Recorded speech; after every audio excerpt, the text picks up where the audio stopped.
Buenos días, un gusto estar con ustedes. Ya prometo ser lo más breve posible porque razones de otras prioridades seguramente nos estarán convocando. Es la manera fina de decir que ya no está dando hambre, ¿no? En primer lugar, quiero agradecer a la organización, por tener en cuenta. La verdad que es una satisfacción muy grande poder compartir con ustedes este evento. En segundo lugar, a la gente de la organización operativa, en la persona especialmente de Dora Rivero, porque ellas son las que hacen que las aguas se muevan. En tercer lugar, a la contadora Lea Cortés, que fue quien sugirió, así que si no le gusta mi presentación, se enojan con ella. Y en cuarto lugar, pero lo más importante, a todos ustedes que hacen posible que nosotros estemos acá. Así que esperemos no defraudarlos. El objetivo de esta presentación es contar lo más brevemente posible todo el desarrollo que ha tenido la figura del fideicomiso en nuestro país. Ayer Lea contaba que la ley de administración financiera ha cumplido ya 20 años. Esta es una ley contemporánea de la 24.156, estamos hablando de la 24.441. La idea es contarle un poco lo que ha venido sucediendo. Da la impresión muchas veces de que se le ha echado la culpa a una herramienta de lo que se ha hecho con ella, ¿no? Y la verdad que, sobre todo en los primeros tiempos, recién las colegas decían de qué se lo acusaba, de falta de transparencia, de uso para fines no del todo santos, y en algún momento ello sucedió. El objetivo de esta charla va a ser, contarle un poco eso, ver qué cuestiones se fueron solucionando. Ellos ya lo manifestaron de alguna manera con las leyes de solvencia y demás, y alguna tarea de la Contaduría General de la Nación, cómo a nivel nacional se ha venido avanzando un poco en dotarle un poco más de transparencia. Y vamos a finalizar la charla, después de contar las fortalezas, las ventajas y las debilidades, con la conclusión a la que nosotros hemos arribado, sobre todo definiendo qué es lo que nos parece que falta todavía como para que esta herramienta realmente potente sea legítimamente utilizada sobre todo. También las colegas me ayudaron un poco definiendo lo que era la figura del fideicomiso. Esta es la figura tradicional del fideicomiso en la faz privada. Lo que habría que aclarar en este caso es que la ley 24.441 ha definido dos tipos de fideicomiso.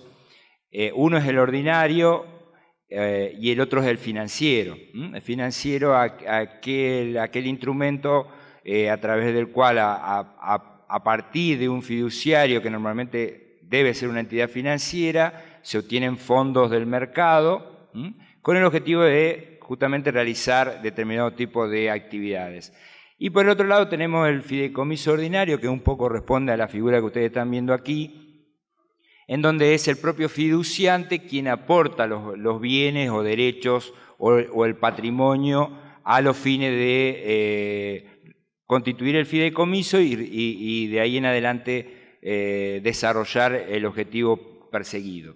Vamos a ver nosotros que en el caso de los fideicomisos públicos, en general a nivel nacional, se ha dado más que nada la figura del fideicomiso financiero, con algunas características, entre ellas que no siempre ese fondo fiduciario generado a partir de la obtención de dineros tiene una afectación directa y específica, sino que en algunos casos se ha destinado como una reserva y para ser ido invirtiendo, bien digo, en otros fideicomisos. Esto lo vamos a ir desarrollando rápidamente. Algunas de las reflexiones que nosotros queremos dejar bien claro en este tema es un poco cuando se habla de por qué el fideicomiso tuvo tanto éxito a nivel país, es esta cuestión que bien marcaban las colegas de la separación de los bienes, el encapsulamiento jurídico, la intangibilidad del patrimonio fideicomitido, de la acción de acreedores, tanto sea de fiduciantes como de fiduciarios. Esto es la gran piedra angular del éxito del fideicomiso, sobre todo en el ámbito privado. Otra finalidad que tiene, o ventaja que tiene, o que se han señalado cuando hablamos de fideicomiso, y sobre todo cuando hablamos de fideicomiso financiero, esta posibilidad de obtener fondos. Alguien quiere realizar una obra, quiere realizar un proyecto, no tiene financiamiento y dada determinadas condiciones de seguridad puede obtener fondos de inversores privados, aunque no lo conozcan, ¿no? Y esto a la vez, dadas las condiciones de seguridad, es una garantía para los inversores. Estas son las tres características que normalmente se distinguen en los fideicomisos privados. Una reflexión que uno hace, así a vuelo de pájaro y sobre todo pensando en lo que sabemos nosotros de contabilidad, de presupuesto y demás, en cuanto al real o al legal manejo de los fondos, es si realmente el Estado, con todas las herramientas contables y presupuestarias que tiene, necesitaría en realidad de una figura separada que, por ejemplo, deje fondos afectados. Sabemos nosotros que existe una figura contable que eso lo permitiría sin necesidad de llegar al fideicomiso. Vamos a ir a lo largo de la charla marcando otra ventaja que se le identifican, que también nos parecen en algunos casos relativas, ¿no? Entonces, bueno, estas características a veces son necesarias o tal vez terminan siendo necesarias a partir de la realidad de ejecución de nuestro país. Tal vez desde lo legal, desde lo legítimo no deberían existir, pero como nosotros conocemos cómo se manejan los fondos en nuestro país y el grado de cumplimiento o no de las normas presupuestarias y contables, tal vez ahí viene la justificación en los hechos de estas normas. Un poco el marco normativo se lo he dicho. Esta firmina para una sola cosa que justifica el título de fideicomiso gubernamental y nada más. Le decía, la ley 24441, la única diferenciación que hace es entre fideicomisos financieros y fideicomisos no financieros, lo que se denominan ordinarios. La Comisión Nacional de Valores definió que determinado tipo de fideicomiso de determinado tamaño, normalmente los más grandes, deben ser realizados con un fiduciario que debe inscribirse en un registro público y la oferta de esos fideicomisos debe realizarse por ese canal. A ese tipo de fideicomiso la Comisión Nacional le llama ordinarios públicos. Dada esta definición, y a pesar del uso habitual que nosotros conocemos de que los fideicomisos del Estado se denominan fideicomisos públicos, algunos autores, Fortino en primer lugar, bueno, a mí me pareció interesante ese título, cambiamos el nombre a fideicomiso gubernamental, algunos otros lo definen como fideicomiso de Estado o definiciones similares. Vamos a ver que en el fideicomiso ordinario la norma que adhiere a la 24441 es un contrato. A diferencia de ello, en el fideicomiso público vamos a ver que en realidad la ley 24441 es nada más que una norma de referencia. Algunos autores han llegado a decir que prácticamente los fideicomisos públicos son otra cosa. También para un poquito graficar, las colegas dieron algunos ejemplos de fideicomisos. Este es uno de los que ellos definían. Si ustedes pueden recordar rápidamente la primera figura, la primera filmina, veíamos que estaban las 4 personas y acá se incorpora el Consejo de Administración. Una cuestión bastante extraña de la ley de fideicomiso porque de alguna manera la ley de fideicomiso dice que el fiduciario es la persona capaz y idónea para llevar adelante el negocio. Es el buen hombre de negocio que sabe del tema y que nosotros le delegamos nuestra confianza para adelantar la gestión. Extrañamente, en los fideicomisos públicos se pone un consejo de administración que de alguna manera asesora y guía al conocedor. Esta es una cuestión extraña en este tipo de fideicomisos, ¿no? Y otra cuestión que, como yo le decía, aparece habitualmente es, y sobre todo en el ámbito nacional, la creación de fondos fiduciarios que quedan en reserva para a partir de ahí generar otros fondos u otras inversiones, en el caso típico en las provincias, el fondo de infraestructura, que queda dinero en el fondo fiduciario y a partir de determinados proyectos se saca dinero de eso para ir cumpliendo con determinadas obras. Es decir, que puede haber varios fideicomisos con un origen común en un fondo fiduciario. Para repasar muy rápidamente la historia, fíjense ustedes, la ley 24441 estuvo creada en el año 94, el primer fideicomiso público se generó en el año 95, y por decreto. Vamos a ver después lo que han venido definiendo las normas respecto a la forma de creación. Este fue el Fondo Fiduciario para el Desarrollo Provincial, que todavía hoy sigue vigente, ¿no? Una de las cuestiones que vamos a después concluir es que no existe una norma general que regule el fideicomiso público. Tal vez ahí hay una cuestión que yo estaba pensando mientras las colegas hablaban, realmente en la provincia de San Juan, y normalmente en la mayoría de los fideicomisos públicos provinciales se es muy puntilloso en definir normas de control y de registro. Hay mucha preocupación en los fideicomisos provinciales por realmente dotarlo de la transparencia necesaria que hace a todo manejo de fondos públicos.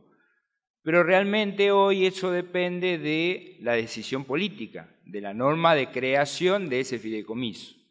Vamos a ver algunos casos en donde, no sé si expresamente o no, pero estas condiciones de transparencia totales no se han dado, no se han generado, ¿no? Para definir las características de los fideicomisos públicos, lo que nos va a servir después para las conclusiones, esto surge del análisis de los fideicomisos que se han ido generando a nivel país, a nivel nacional. Vamos a ver la evolución en cantidad y en dinero que ha tenido la inversión en fideicomisos en el país. Fíjense lo que le decía, el fideicomiso público en realidad es una norma administrativa prácticamente, que hace mención a la ley 24441, que utiliza la figura de la 24441, pero que en realidad fija en sí misma todas las condiciones del contrato. La administración pública debe intervenir necesariamente en su constitución. Vamos después a hacer un ejemplo claro en esto. Sí debe necesariamente intervenir, pero a la definición aquella que vamos a dar después de que debe invertir fondos no siempre se va a dar. El patrimonio separado se conforma con bienes del Estado. Esto es lo que yo digo. En general puede pasar eso, pero sobre todo cuando hablamos de fideicomisos financieros, eso no puede ocurrir. No es una condición sine qua non que el Estado aporte dinero para que estemos hablando de fideicomisos públicos. Y lo último de lo que le decía, puede coincidir con el fideicomiso de la ley o no. En realidad, esto queda en el arbitrio de la ley que sanciona o de la norma que sanciona la creación del instrumento. Entonces, concretamente vamos a crear, sí, viene de dominio del Estado, ya sean públicos o privados, va a haber en definitiva un objetivo, una finalidad de bien público, en general ese debería ser el objeto de creación. A mí me parece que el fideicomiso, o hablamos de dos fideicomisos en uno, o hablamos de que el fideicomiso de alguna manera se constituye como una etapa del proceso. Sobre todo cuando hablamos de la generación de un fideicomiso financiero, que es el que capta los fondos, y después la etapa de inversión de esos fondos. Y puede o no intervenir un comité de administración.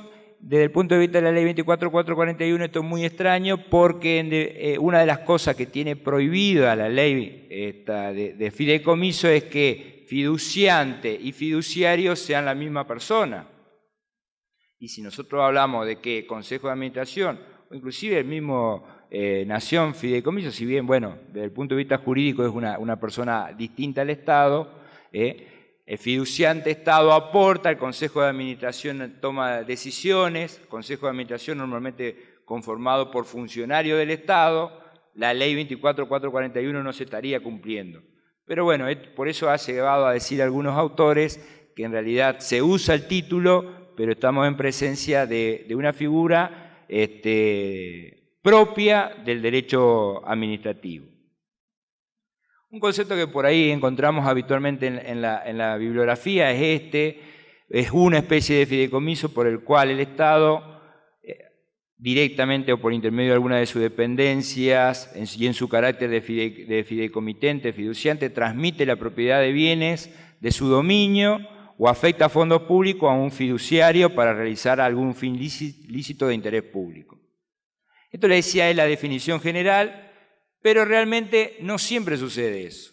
Vamos a ver un ejemplo lo más rápido posible enseguida del fondo fiduciario típico y un fondo que bueno, sirve también para mostrar algunas de las grandes debilidades que han tenido los fondos fiduciarios en su operativa.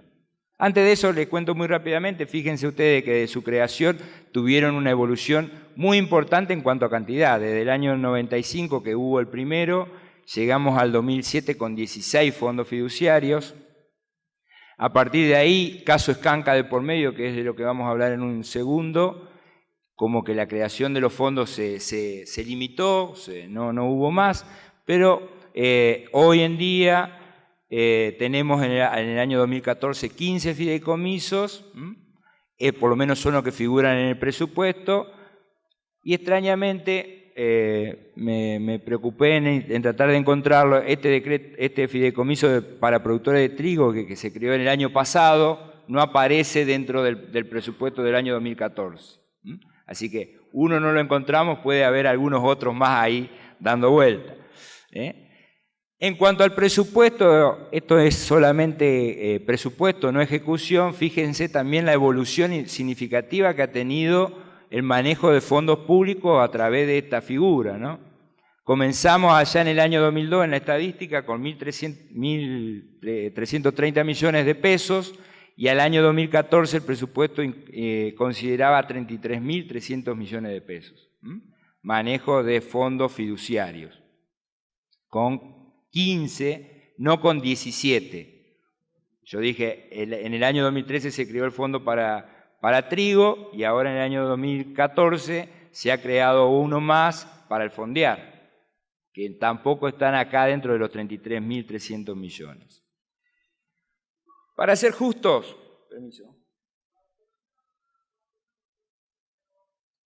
para ser justo con esto, hablemos de que esto es una herramienta y que tiene sus ventajas.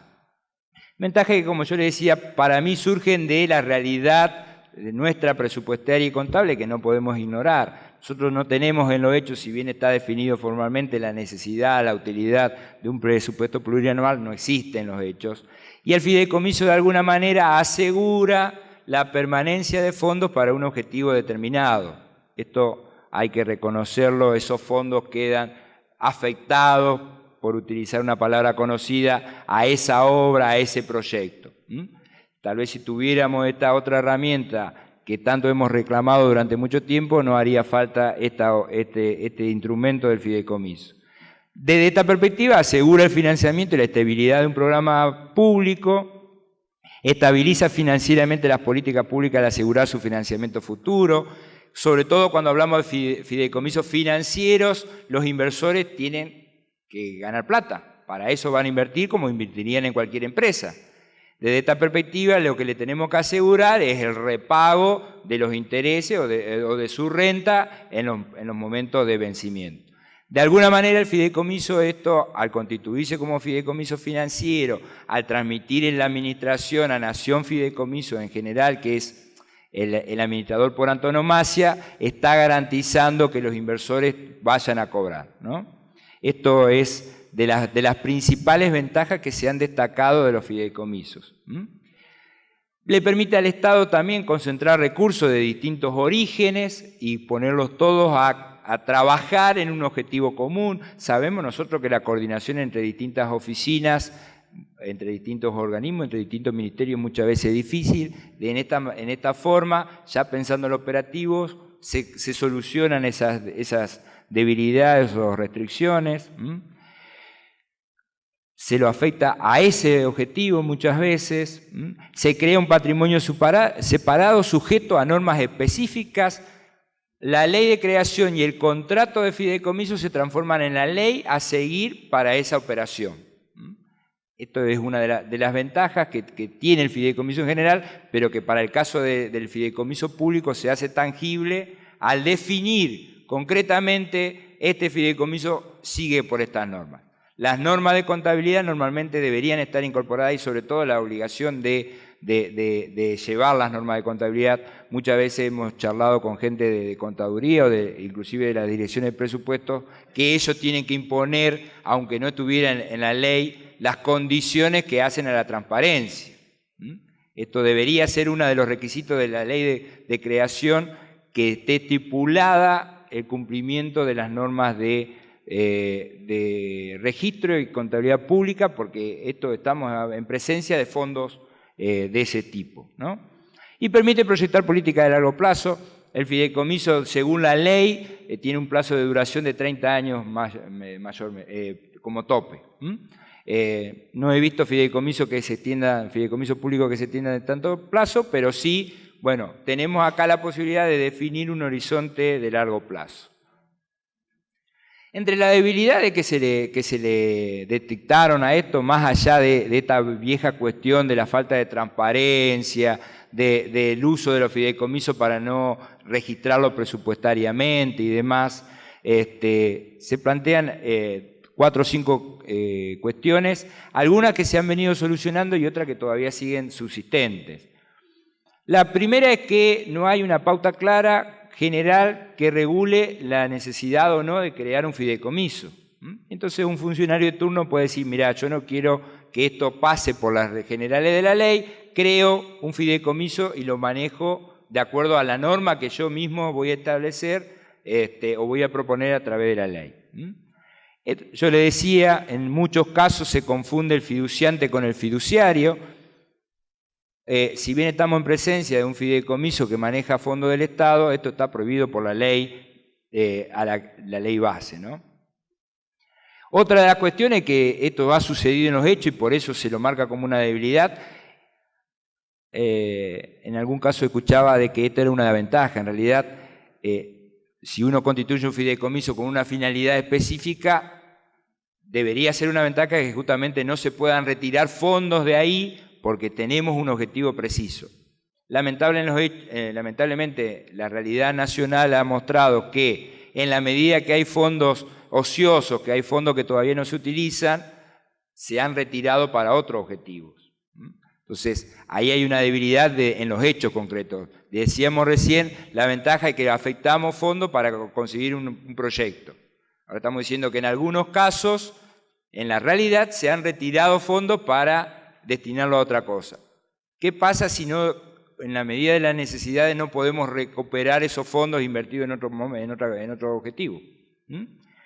Esto es una debilidad concreta. Ahí ustedes tienen el ejemplo de la Filmina con el fondo de gasoil, que durante determinado tiempo se destinó a abonar compensaciones para el sector transporte.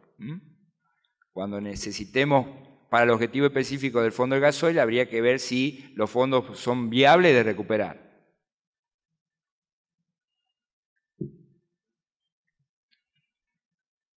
No hay, en general, criterios contables comunes para los fondos fiduciarios. Esto, como le decía, ha sido una preocupación de las oficinas de contabilidad e inclusive de presupuesto, pero la norma de creación no genera un estándar único. Y en algunos casos, inclusive, no se prevé la rendición de cuentas. Vamos a ver un caso concreto ahora en donde sí lo que está marcado es el aporte que hace el Estado, si lo existiere, al fondo fiduciario, la tenencia, digamos, contable de los dineros destinados al fondo fiduciario, pero realmente lo que se hace con ese dinero, los gastos, las inversiones que va realizando el fiduciario y lo que viene después no queda registrado. Esto es en algunos casos, esto es una concreta deficiencia que me pareció muy importante los ejemplos que marcaba la gente de San Juan, porque en ellos se han preocupado de que toda la inversión quede registrada contablemente, pero no siempre esto sucede, ¿no? Bueno, un poco el marco normativo y cómo se ha venido avanzando en la generación de nuevas condiciones de seguridad y transparencia, lo han marcado ellos, así que yo lo paso. Pero fíjense lo que pasa, la ley de solvencia fiscal dice incluir en el presupuesto público los flujos financieros.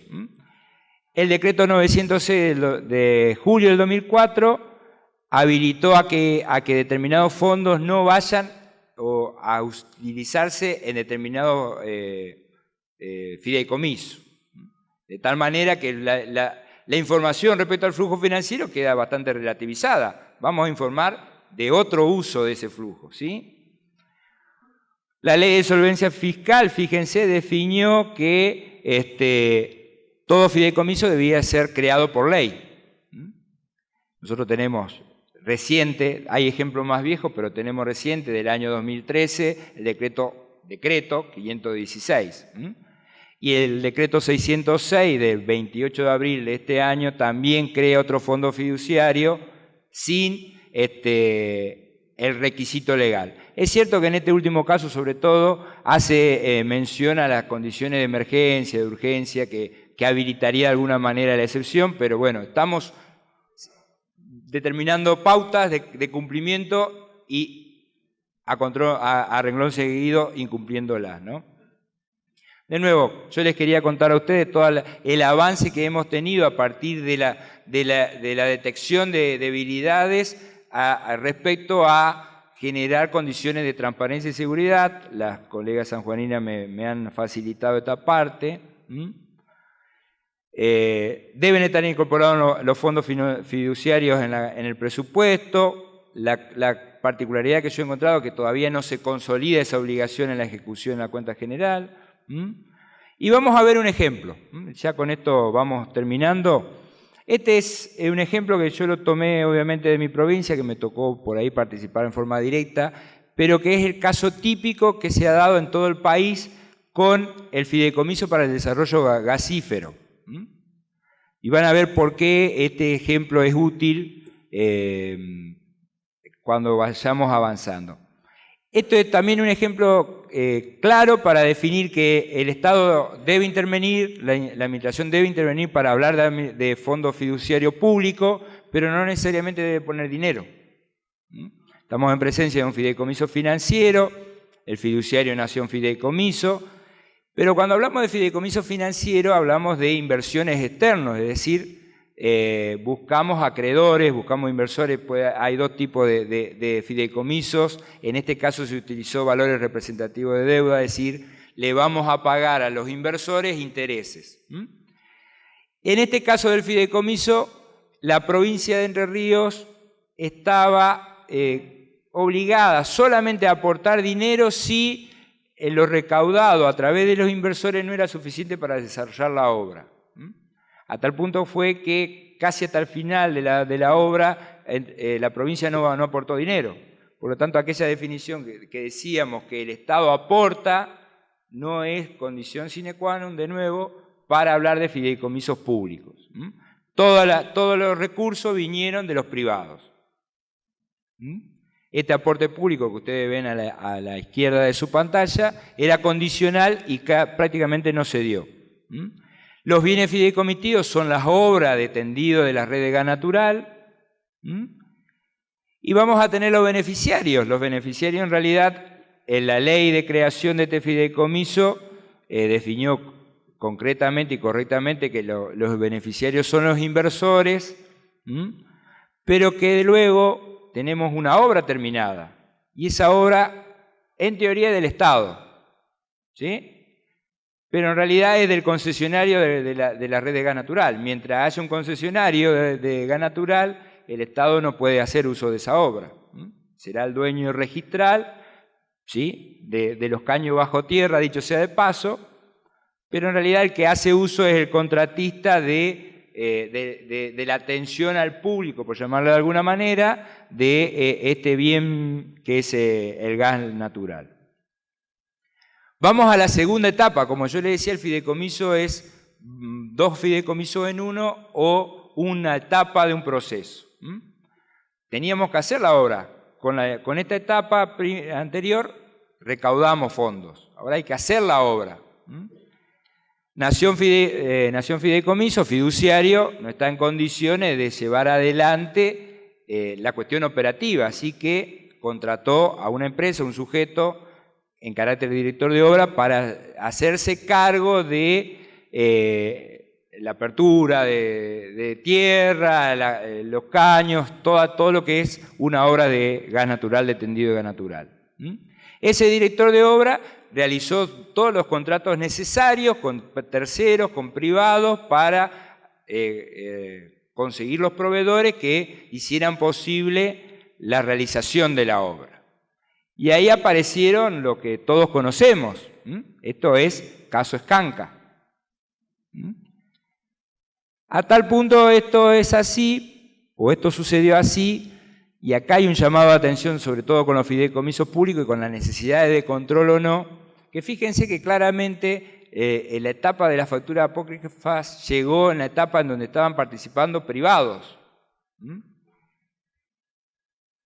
Estas facturas ustedes saben que se destinaron a pago de comisiones. Todavía está en discusión, pero aparentemente esto fue el destino que se le dio al uso de las facturas apócrifas. Acá se ha aplicado la ley penal tributaria, porque acá esto es lo que yo le quiero decir.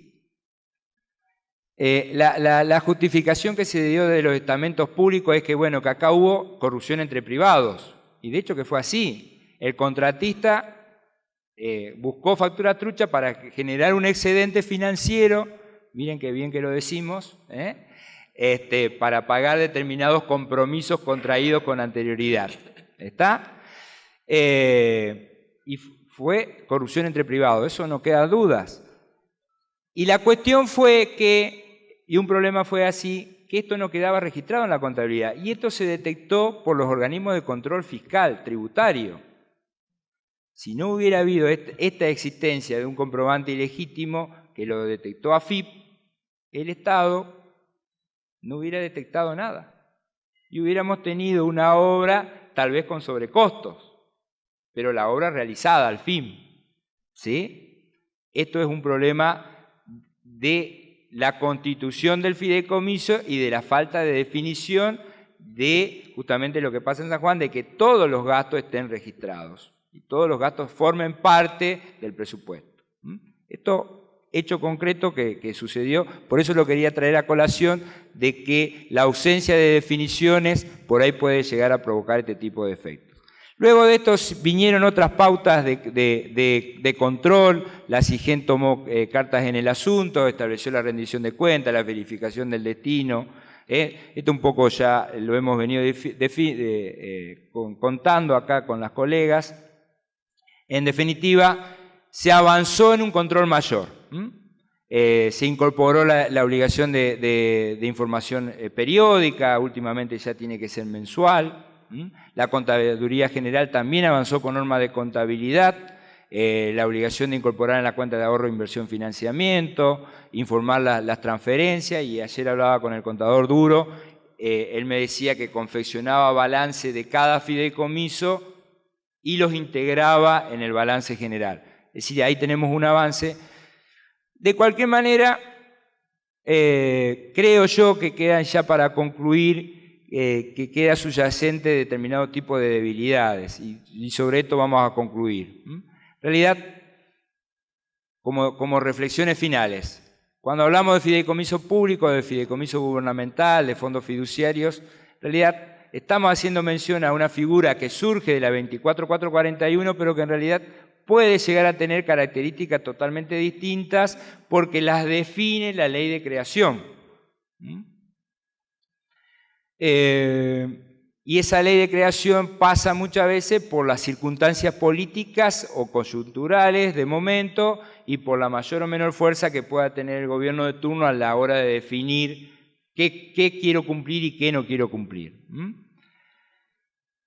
Lo que nosotros proponemos y lo que nosotros a partir de las debilidades creemos que hace falta es la generación de una ley específica que regule en general el fideicomiso público, que establezca todas las condiciones que debe cumplir y que sobre todo establezca concreta y claramente los requisitos, porque estamos hablando en definitiva de fondos del Estado, de fondos de todos, los requisitos para la Constitución, las aprobaciones que debe contar esa Constitución, las condiciones de ejecución, esto es fondos públicos, cumplir con las pautas de todo el dinero del Estado, el destino que se le va a dar a los bienes y la forma de salvaguarda de esos bienes, la protección, las condiciones de garantía y de seguridad que algún tenedor privado deba asegurarle al Estado para que después no nos encontremos con caños agujereados, por ser una exageración. Y sobre todo definir concreta y claramente los organismos de control que van a tener que participar obligatoriamente en todo el proceso, desde la obtención de los recursos hasta la inversión y posterior rendición de los mismos. Muchas gracias.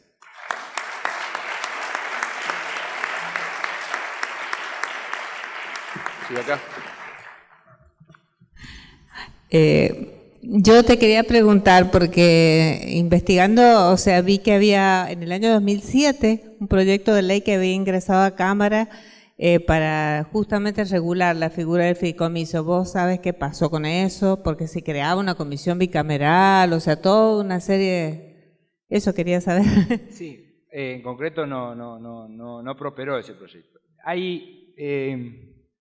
Ahora ya no he seguido la suerte en la legislatura, pero llegó a haber hasta 5 proyectos de creación de la ley de fideicomiso público. Pero bueno, ninguno prosperó. Atrás, justo atrás. Yo tengo una inquietud. La Constitución habla del Plan General de Gobierno. Los fondos fiduciarios forman parte del Programa General de Gobierno, del Plan General de Gobierno. Es una pregunta capciosa, una inquietud. No. No, porque hay varias cosas que he escuchado así. Interés público, fondos públicos, el resguardo del interés de los terceros, es decir, registraciones cada uno a medida y una serie de cosas. Yo creo que la contabilidad debe ser uno, el sistema de control debe ser uno. Sí existe el interés común, el interés público. Y bueno, todo lo que tenga que ver con el interés público, el interés común tiene que formar parte del programa de gobierno. A lo mejor por ahí estoy anticipando decir la respuesta suya. Voy a utilizar la presentación de las colegas de San Juan. Indudablemente muchos fideicomisos han logrado el objetivo de aportar al interés público concretando obras, concretando proyectos del Estado. La cuestión es que si queremos avanzar en generar mayor transparencia, mayor credibilidad, tal vez también deberíamos cumplir pautas más importantes, como la ley de presupuesto, y tal vez no haría falta crear el fideicomiso. Entonces, de nuevo, no es por defender nada, pero tal vez se le echa la culpa a la herramienta de lo que se hace con ella. Si hacemos algo mal con la herramienta, no va a cumplir con los objetivos que usted definía. Pero lo mismo pasa con otro tipo de herramientas, incluyendo el presupuesto muchas veces. Sí. Eso es lo lamentable. Sí, por ejemplo, qué sé yo, por dar un ejemplo, Yacyretá. Yo he escuchado desde hace muchos años, de chico, decir de que ha sido el monumento a la corrupción. Ahora, yo no he visto nunca a una persona presa, un cargo... Y no se manejó con fideicomiso. No sé cómo manejó, y ni tampoco en el marco del presupuesto. ¿Alguna otra idea? Dos preguntas cortitas, tal vez, primero felicitarte, pero aparte de eso, quería preguntarte si es que tienes novedades, porque tengo entendido que los fideicomisos que maneja el Banco Central son mucho más importantes que los que van por vía presupuestaria. ¿Tenés noticias de algo de eso? No, la verdad que no conozco. Sí, son datos poco conocidos, por eso quería saber si es que... Sí. Pero eso lo he visto en algún libro de Dromi, exponer a la cosa unos 6, 7 años y nunca pude conseguir datos. No. Y una segunda... Viste que, perdóname y te contesto, la bibliografía en general y la información No, pública en general claro. habla de que Claro. el principal fiduciario de fondos es Nación Fideicomiso, Sí, sí, pero de Banco Central sinceramente no tenía Yo tampoco, conocimiento. por eso preguntaba, Sí, porque sí, no sí. lo tengo. Pero Gracias, bueno, muchas gracias. gracias. ¿Alguna otra pregunta, alguna otra persona? Yo quería aclarar esto en San Juan tenemos la agencia de inversiones, la agencia Calidad San Juan, que digamos que lo ha tercerizado y ha utilizado la figura del Banco Central, pero no es la figura del fideicomiso, no es fideicomiso público. O sea, es algo parecido que han creado, ¿sí? Que utilizan sujetos así que el Banco Central interviene y digamos, hace como de intermediario ante los bancos privados, y los bancos privados hacen subastas públicas para generar, digamos, préstamos a los productores. Esa es la figura que conozco. ¿Alguna otra? Acá. Mira, mi consulta va, primero un comentario. La afectación de fondos para fines determinados desde lo presupuestario no es una figura nueva en sí mismo. Desde la afectación de un fondo o la existencia de cuentas especiales, como fue una figura que después con los procesos de reforma entendimos que no existían más cuando en realidad de cierta medida seguían vigentes. Y bueno, y ahora esta figura de fondos fiduciarios. La consulta iba si sabés si hay estudios que hagan un análisis comparativo ante alternativas de inversión de la misma acción a través de un fondo fiduciario o a través del mismo dominio del Estado. O sea, si la obra la realización que se va a contratar o la obtención de fondos, si hay esos estudios de prefactibilidad o estudios de análisis de inversiones que analicen si esa acción continuara en manos del Estado, cuál sería la valorización económica con sus ventajas y desventajas y su contraposición a través del uso del fideicomiso, que fundamente la necesidad de generar un fideicomiso para ese fin en particular. Mirá, estudio a nivel general no conozco, lo que te puedo contestar a través del análisis que uno ha venido haciendo de los contratos e inclusive de las justificaciones de la generación de los fideicomisos, es que ese análisis económico no se tiene en cuenta por lo menos como primordial. Siempre se busca el tema de la seguridad, del financiamiento del proyecto, de dejar esos fondos asegurados. De nuevo, como vos bien decís, la afectación está prevista en la norma presupuestaria, así que no haría falta. Pero en general, cuando uno analiza, obviamente haciendo casuística, y no puedo hablar del universo de casos, pero por lo menos de lo que he podido tener a mi alcance, el análisis económico no lo he visto nunca. Una comparación, mirá, vamos a incrementar costos, por lo menos del honorario del fiduciario, pero esto va a permitir conseguir menos precios en la gestión que va a hacer con los proveedores, por ejemplo. No ha sido parte, por lo menos de ningunos. Ya te digo, en mi provincia yo seguí particularmente el del fondo gasífero, y ese análisis no forma parte del legajo. Es una de las cuestiones que debería estar justificado y una de las debilidades que yo marqué justamente en la charla. Bien. La última, por favor, Orlando. ¿Un fondo fiduciario es un programa? Es decir, que tiene objetivos, habría que intentar cuantificar las metas y evaluarlo anualmente si cumplió o no cumplió las metas, porque está el interés común entre medio, ¿no? Y bueno, un poco la contestación que decían las chicas, las colegas, ellos lo incorporaron como una especie de programa dentro del presupuesto. Pero no está consolidado. Como los fondos tributarios, los gastos tributarios. La cuestión es que justamente si nosotros tenemos herramientas dentro del presupuesto y no la usamos otra cosa, nos vamos a complicarnos para después hacer lo que hubiéramos podido hacer originalmente. Obviamente hay otro objetivo en esa generación del fideicomiso. Bien, ¿alguna otra persona? Ah. ¿No? Bueno, le damos las gracias a